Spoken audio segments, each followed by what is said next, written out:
Welcome back to the channel and welcome back to a brand new season of Marvel Snap. DDDREWSKY here. Today we're gonna be looking at all the brand new cards of the Visions of the Future season of Marvel Snap. I'm really excited to show off the first impressions of these cards, what I think about them, and what you should be aiming your precious resources on. If you found this video useful, give it a like, please subscribe to the channel. I try to break down every single season of Marvel Snap with all the brand new cards, so if you want to check it out, make sure you have that notification bell on right now. Now let's get back into it. Now let's take a look at the first card of the season, the season pass card, Viv Vision. So Viv Vision is a 3-cost 2-power card with the ability of at the start of each turn, give all the cards in your hand a +1 power if you're winning here. Otherwise, move this to another location. It's a Series 5 card and it's available through the season pass on the 2nd of September, and I gave her a 4 out of 5 stars. I did a very detailed breakdown of her through Snapper Skip, so if you want to check it out, go check out the link above. So I believe that this card definitely has the powers of being very good in Marvel Snap. Definitely very flexible. Moving to a location when you're losing that current location is really nice. You don't have to move it yourself. So the ability is really good too, of getting more power in your hand if you're winning that location. And again, a lot of the decks that I brewed, I think she definitely has the potential of being very good. So it depends if you like this style of card. If you like move, sure, she could be very good. Silver Surfer, maybe some lockdown, some hand pumping deck, or even just some type of move style deck with her. I definitely think that she has potential of being a staple or potential staple in those type of decks. Now let's take a look at the next card of the month, Sparky. So Sparky is a 2-cost 1-power card with the activated ability of give your card that last moved +3 power and move it back to its previous location. It's a Series 5 card and it's available on September 2nd through the Super Premium Season Pass or for seasonal Series 5 Snap Packs. This is the first card that you can buy through the Snap Packs through day 1 from the Super Premium Season Pass. Thankfully, Second Dinner has listened to the community, so at least you don't have to spend a dollar amount to buy this card. If you do decide to buy the Super Premium Season Pass, you'll get the variant plus the base card of Sparky. So I believe the potential of Sparky is through the roof, especially +3 power. Usually +3 power is definitely a nerf candidate for a lot of cards, so you have to be wary of this card. Potentially it could get nerfed back down to +2 power instead of 3. The moving ability is really nice, especially when you play a traditional move type of card. For example, like Human Torch, maybe Vulture, and then moving them back to the location after you move them is really nice, because then you can move them again potentially. So again, that's a lot of power that's been given to that card, and just moving it again is really good. Other potential move decks that it could fit in are like Craven, you know, that Kingpin Craven style list, or a move bounce style of list where everyone knows that move bounce is very strong. Unfortunately, a lot of people don't play move, but hopefully this might bring move into the limelight. But I believe that giving the card that you moved +3 power is going to be very strong in Marvel Snap, so don't sleep on this card. I feel like this card is definitely worth picking up, potentially. I did give it a 4 stars, and I think the rating will definitely suffice. Now let's take a look at the next card of the month, Moira X. So Moira X is a 1-cost 2-power card with the ability of when this is destroyed, get a copy of your opening hand. She is a Series 5 card and available on the same day, September 2nd, through the seasonal Series 5 pack or through tokens. So I believe that her ability is pretty strong, and it is a combo eccentric card. Remember that you do have to destroy this card in order able to enable the ability of this card. You could use cards like Carnage or Killmonger to destroy it. It is nice that she's a 1-cost card, so even if your opponent destroys it by accident or on purpose, then you get a opening hand and it's filled with the cards that have started in your hand, which is kind of nice. I can see the potential of this working well with Victoria hand type of decks or Shield and Collector style of list, or even Moon Girl, for example. This might bring up the value of Mad Thinker. I know a lot of people potentially got Mad Thinker through the event a few months ago, so I think the potential of this card is kind of nice. I did give it a 3 out of 5 stars because I'm a little bit reserved on combo eccentric cards. She has the ability to pop off. It really depends how your opening draw hand is. Like if it's worth destroying her, maybe potentially your hand's not that good, then she's not going to be really useful. But again, she could work in destroy, for example. And if you destroy her and then get maybe another null or death, I think the value is crazy. Now let's take a look at the next card of the month, Awesome Andy. So Awesome Andy is a 2-cost, 1 power card with the activated ability of give one of your other cards at each other location plus 2 power. It's a Series 4 card. It's available through the seasonal Series 4 pack and for tokens on September 2nd. And I gave him a 3 out of 5 stars. I believe, sure, getting power on a different lane is nice, but it only affects 1 card from those other locations. So I don't really see the ceiling being that high of this card. And potentially he can get nerfed pretty easily because he's only a 1 powered card. So you definitely want to be careful of Red Guardian. Red Guardian will love this card. There are archetypes that this card could definitely work in, like Namora. I could see definitely using Awesome Andy to juice up cards in other lanes with Namora is going to be really good. Kahori is very similar with this card, adding power to the board, and potentially it could work in the Agents of S.H.I.E.L.D. style of list. Wong Panther, like I mentioned, could work with this card because you're adding power to another location, and more greedy power definitely could work with that archetype. Now let's take a look at the next card of the month, Omega Sentinel. So Omega Sentinel is a 4-cost, 3-power card with the activated ability of afflict the highest power enemy card with -7 power. It's a Series 4 card and it's available through the seasonal Series 4 snap pack and for tokens on September 2nd. I gave her a 3.5 stars. I believe that she definitely has her purpose in the meta. I could definitely see her working very well with cards like Ajax, Hazmat. Zealing Affliction is really good in Marvel Snap. It's kind of been slept on right now at the current moment in the meta. Not a lot of people are playing those type of cards, but -7 is really good, effectively making her a 4/10, which is really good in Marvel Snap. Cerebro 3 will love this style of card. You see cards like Lasher doing very well in Cerebro, and I see her definitely have the potential of being a card in that deck because obviously she's a 3 power. She's not like gaining that power, she's doing afflictions, so she will stay at 3 and definitely can affect your opponent quite a bit. This card could definitely work in a control style list as well. It's kind of like a tech card in a way. It could be kind of a plug and play card-ish as well because -7 is definitely detrimental to your opponent. So she could definitely be potentially a plug and play tech card. My only reservation and the reasons why I have her at a low rating is because she is an activate at a 4 cost. It's very tough at times. Maybe it's a little late. If you have a late draw, then potentially she is a dead draw. Now let's take a look at the next card of the month, Bastion. So Bastion is a 4-cost, 3-power card with the on-reveal ability of add copies of your other cards here to your hand. Set their cost to 2 and their power to 3.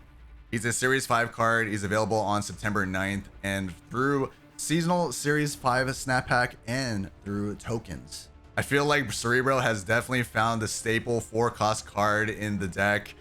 Bastion is definitely a must-have in Cerebro, especially when you're running Cerebro 3. Definitely can work out with cards like Valkyrie, Bast, Mystique, Cerebro. Imagine getting another Cerebro or Mystique through this card.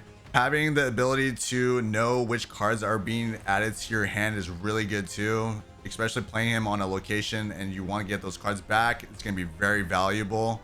I could see him working in other decks as well, just like Ongoing, for example, or Agent Venom, for example, because Agent Venom sets the cards to your deck as 3, and then potentially Athena style list, right? Where Athena is just growing in power, or those cards are usually just growing in power and they're very low in power. So Bastion has his purpose, and I feel like he's definitely going to be very strong. I gave him a reserve 4 out of 5 stars just because in case, sure, maybe he is very niche in a way, but I would say usually I give cards that are very flexible a 5, so he's definitely going to be a very strong card in Cerebro. Definitely a must-have if you love that archetype, so definitely pick him up. Now let's take a look at the next card of the month, Jim Hammond Human Torch. So Jim Hammond Human Torch is a 1-cost, 2-power card. At the start of each turn, +1 power for each bonus energy you have. He's a Series 5 card available on September 16th for the seasonal Series 5 snap pack and for tokens. I gave him a 4 out of 5 stars. I believe his power can definitely be really crazy, especially depending on how you build your deck. Definitely a must-have if you're playing Wiccan or Erisham or even Agamotto. Agamotto is usually dealing with the spell of Bolts of Baltine. It's the one that gives energy, so you definitely use more energy or more max energy could definitely juice up more power for this card. Those cards are definitely very meta in Marvel Snap, so I think the value of this card is through the roof. If you like that style of list, or if you like playing with max energy or bonus energy, then Jim Hammond Human Torch is definitely your card. And the only reason why I gave him a 4 out of 5 instead of a 5 is because that he's a 1-cost card, and of course 1-cost cards are very susceptible of Killmonger, so be careful of that. Now let's take a look at the next card of the month, Danger. So Danger is a 4-cost 6-power card with the activated ability of destroy an enemy card here with less power. She's a Series 4 card and available through Deadpool's Diner, the limited time event mode. So more than likely it'll be the reward that you can get from that mode, and I gave her a 3.5 stars out of 5. I was a little bit reserved on this card because it's a 4-cost activator. A lot of those cards are kind of awkward on curve, especially if you draw them late. And then the big negative I would say with this card is that it's an enemy card, so it's only one card that it destroys, and it's random, right? So by the time you play this card, more than likely the board is kind of set in stone, so you kind of know which card potentially you can destroy, and more than likely they will have a lot of cards in that lane, so you don't really have the agency or know when or which card is going to get destroyed really. So definitely have to be careful of that. And the card's very niche. I could definitely see this card working with Destroy, for example. Maybe it'll be the 4-cost in Destroy, or just a control style list if you want to disrupt your opponent. Potentially it could be a card that's like a tech card that could fit in multiple decks, but I think a lot of people are gonna feel bad when they're destroying a card where they don't want to destroy a certain card, like maybe potentially the 1-cost or 2-cost that's kind of just a throwaway. Sure, it could destroy it, but I'm not sure if this is really that valuable because it's not really a targeted destroy card. But obviously, if it's available through the limited time event mode, you definitely should pick it up to save your tokens for other cards in the future. So I would say if you definitely are grinding Marvel Snap, then definitely pick up this card through the limited time event mode. Now let's take a look at the next card of the month, Warlock. The Warlock is a 3-cost, 3-power card with the activated ability for each unspent energy. Give a card in your hand at -1 cost. He's a Series 5 card. He's available on the 23rd for the seasonal Series 5 snap pack and 4 tokens. So I gave him a 3.5 stars. I'm a little bit reserved on my star rating for this card because from the dev video, it's not really clear on how many cards in your hand is affected by this -1 cost. From what I saw in the dev video, it said that the user had 5 energy with them, but it only affected 3 cards in your hand. So I'm not sure how it really determines on how many cards are affected by this -1 cost, but of course, cost reduction is really good in Marvel Snap. It is nice that he's a 3-cost too, and he's an activate. Potentially could work with Silver Surfer, but I think definitely his home is in high Evo. And the only thing that I have against it is, again, is just because it's very random on how many cards are affected with that -1 cost, but more than likely it probably should be okay. Now let's take a look at the next card of the month, Jocasta. So Jocasta is a 3-cost, 3-power card with the activated ability of immediately activate your other cards here without using up their activate abilities. She's a Series 5 card and she's available on September 30th for seasonal Series 5 snap pack and for tokens. I gave her a 4.5 stars. I believe that her ability is very strong in Marvel Snap, especially repeating abilities, and you're not using the activate abilities of those cards. You can just run her first and then run those activate abilities after her. The big key thing here is the last sentence where it says without using up their activate abilities. That's a huge strong point with this card. I would say I gave her that 0.5 off because it only affects the cards in her lane. So remember that it only affects the cards that are activates in her lane. There are cards like Invisible Woman First Steps that works well with her. Imagine running those activates and then repeating them again with Invisible Woman. It's gonna be really crazy. Bullseye discard is shown in the dev video. Bullseye discard is already strong, and this card will definitely make it even more amplified. So remember that probably during her week, there's going to be tons of bullseye around in the meta. Move is another archetype that can work well with Jocasta, especially cards like Aranya or Fanfei. Those are activators that move cards, so potentially there is a home maybe with Jocasta in those type of lists. Now let's take a look at the last card of the month, Super Adaptoid.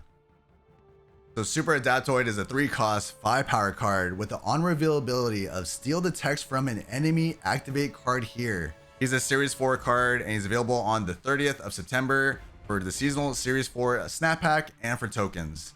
I gave him a 3 out of 5 stars because his ability is very niche. It really depends on your opponent if they're playing activate cards. Unfortunately, if they're not, then he's just a straight 3-5, right?